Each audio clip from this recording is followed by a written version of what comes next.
A U.S. law that allowed convicts to be gainfully employed during the day while residing in prison. A. Huber Law. B. Harvard Law. C. Split Sentence Law. D. Furlough Law. Answer A. Huber Law. Under our laws, when will the probationary report to his designated probation officer? A. Upon initial interview. B. Upon the completion of the PSIR. C. Upon court order. D. Within 72 hours after the probation order has been granted. Answer D. Within 72 hours after the probation order has been granted. Probation is a privilege granted to deserving and qualified petitioners. When does it become a matter of right? A. After the submission of the PSIR. B. When the convict files a petition for probation. C. When appeal was undertaken. D. When his probation is approved. Answer B. When the convict files a petition for probation. The merging of supervision of parole and probation is mandated by what particular law?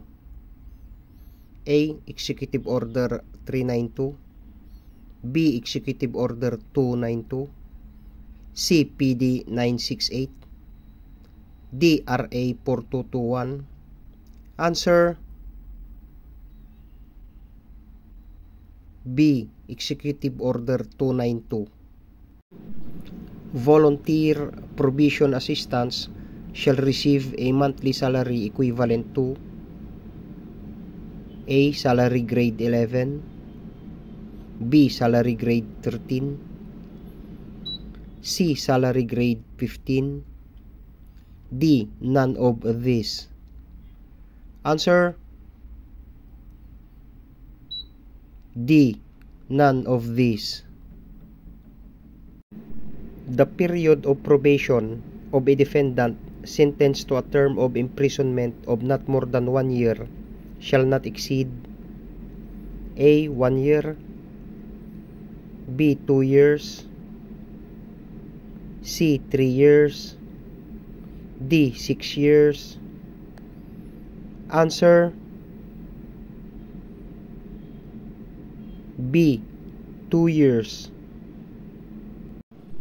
Under the indeterminate sentence law, who acts as the chairman of the Board of Pardons and Parole? A. DILG Secretary. B. DOJ Secretary. C. Bureau of Corrections Director. D. Chief Justice. Answer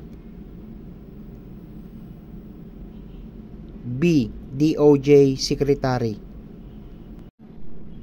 Who is the granting authority in giving probation to qualified petitioners? A. Court. B. Probation Officer.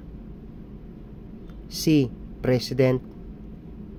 D. Board of Indeterminate Sentence. Answer A. Court. Maximum term of office for those appointed as Board of Pardons and Parole members. A. 3 years. B. 4 years. C. 5 years. D. 6 years. Answer